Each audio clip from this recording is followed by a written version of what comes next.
Melissa, we'll see if that continues in the 2 p.m. hour. All right. Well, the future of e-cigarettes just got a lot hazier. Senior FDA officials telling CNBC that it plans to announce a ban next week on the sale of flavored, cartridge-based e-cigs at convenience stores and gas stations around the country. The news is part of its effort to curb the use of e-cigarettes by children and teenagers. CNBC has learned Juul says it will stop selling its flavored products in retail stores. So will FDA regulations help stop the growing number of teens using e-cigarettes?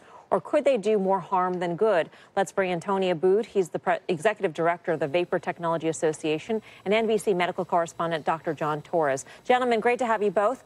Tony, I will start it off with you. What is the industry association's response to this? Because I've heard a number of things. First of all, that the FDA may not have authority to have any sort of control on the distribution points of these products.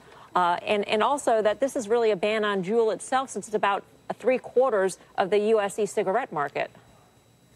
Well, let's start with the first question, which is whether they have the authority. I mean, we have to see what they do and how they do it. I mean, the process that the FDA chooses to use is relevant to that legal analysis.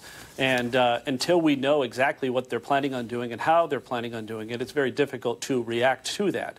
But I think that we also have to keep in mind something really important, which is bigger news this week, which is that the CDC and the FDA announced that the adult smoking rate has again declined and is now at the lowest rate ever, down to 14%. It's a historic low. And whatever policies the FDA is considering, we have consistently said they have to keep the adult smoker squarely in the focus of whatever they do next, because what they do next could dramatically impact. Are you claiming credit for that decline in smoking amongst adults? Is the e-cigarette industry claiming credit for that? I think it is very hard to look at the data and suggest that e-cigarettes have nothing to do with the decline in cigarette smoking. The decline that has dropped now, they said, since by 65% or since 1965 is dramatic. But if you look at the actual rate of decline, it's much more aggressive since the time that e-cigarettes have really risen to prominence. And I'm sure there are other reasons why cigarette smoking continues to decline. Education is one of them. But the reality is that you cannot ignore the fact that there is a rise in e-cigarette use and a corresponding decrease in cigarette smoking. Dr. Torres, explain to us who don't really follow this industry or know about the products all that well, what it was that Juul did that enabled it to command 3/4 of the e-cig market by virtue of, I think, from what I understand, selling a pod-like device that delivers a more concentrated dose of nicotine. And I think you're calling it right there exactly what happened over the last few years. When Juul came out with this device, it's a pod-like device. It actually looks like a large USB stick, and so it's easy to hide. It has that cool factor that when you talk to high school students, they say, it's ubiquitous in my high school. Children are using it all over the place, teenagers. They can hide it from their teachers. They can hide it from other classmates, and it's one of those things that's very easy for them to use. They can even hide it from their parents. And so it's gotten that cool factor, and I think that's why, at least at the teenage, those ages there, it took over the market, and it's one of those things that's really proliferating throughout the school systems, and that's one of the big concerns the FDA has. And I'm told that by using one of these devices, you can, in theory, hit the device, or if that's the term you would use, less frequently than you would with other devices, and it produces a smaller cloud of vapor. Am I right about that, gentlemen? Well, from what I've talked to high school students, what they is a couple things. One, that vapor seems to be smaller. They can take smaller hits, but the other thing they do is right in the middle of class, again, to teachers, it looks like a USB stick. They'll inhale the fumes, and then when they exhale them, instead of getting that big cloud of vapor, they'll pull their T-shirt or their shirt up and exhale it in there, so they can do it even in the classroom itself. So, Mr. Abboud, I want to turn to you and ask, what percentage of e-cigarette sales take place in convenience stores and gas stations, number one?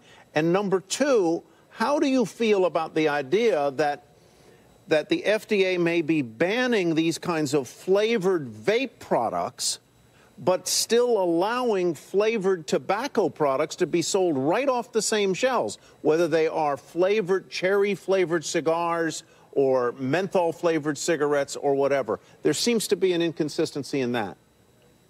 I think you've hit the nail right on the head, Tyler.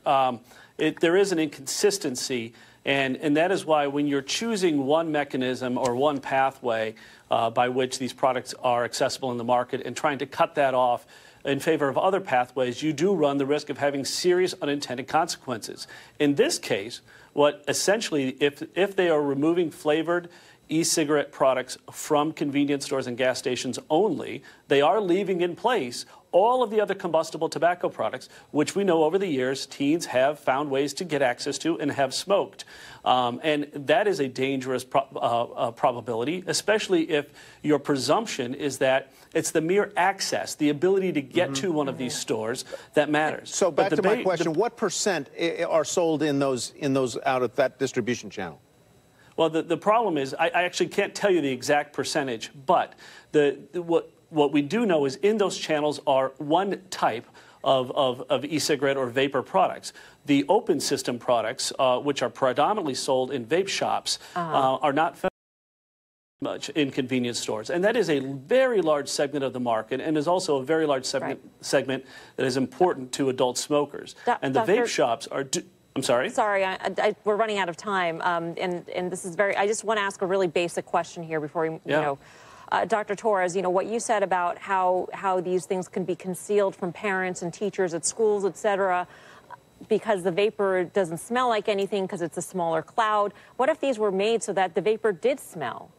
Well, I think you'd see like gasoline at a stove. You know, they put it, gasoline naturally doesn't have a smell. They add a smell in it so you can detect it.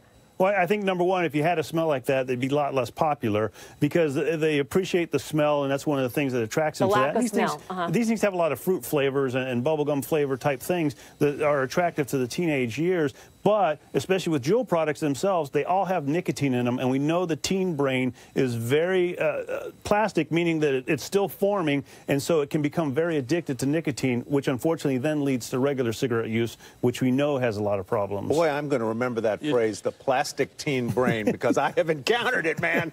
I'll tell you that. That's amazing. All right. The final thought. I think the last thing to note is you have to be careful. These arguments are shifting rather quickly. First, it's the design of the product. Then it's the fact that it doesn't smell. Before, it was the fact that it smelled too much like fruits. I think there's a lot of excuses that are being made. The reality is that we have to keep these products out of the hands of kids. If the FDA is considering pushing these products into vape shops or allowing flavored e-cig sales of vapor products in vape shops, what we do know is within our trade association, our vape shops are exceptionally strong. They age-gate their stores. They card very heavily. They talk to the consumer about the products. And those shops are in every state, like New York, and that's why like Texas. This would not pertain to the vape shops and would pertain to other retail outlets. We got to leave it there, guys. Thank you very much. We appreciate it. From the Vapor Technology Association and NBC's Dr. John Torres. And yesterday on Power Lunch, Sri Kumar of Kumar Global Strategies made a bold and bearish call. Listen. We are setting the stage for a recession to come within the next 12 to 18 months. That's very much the case.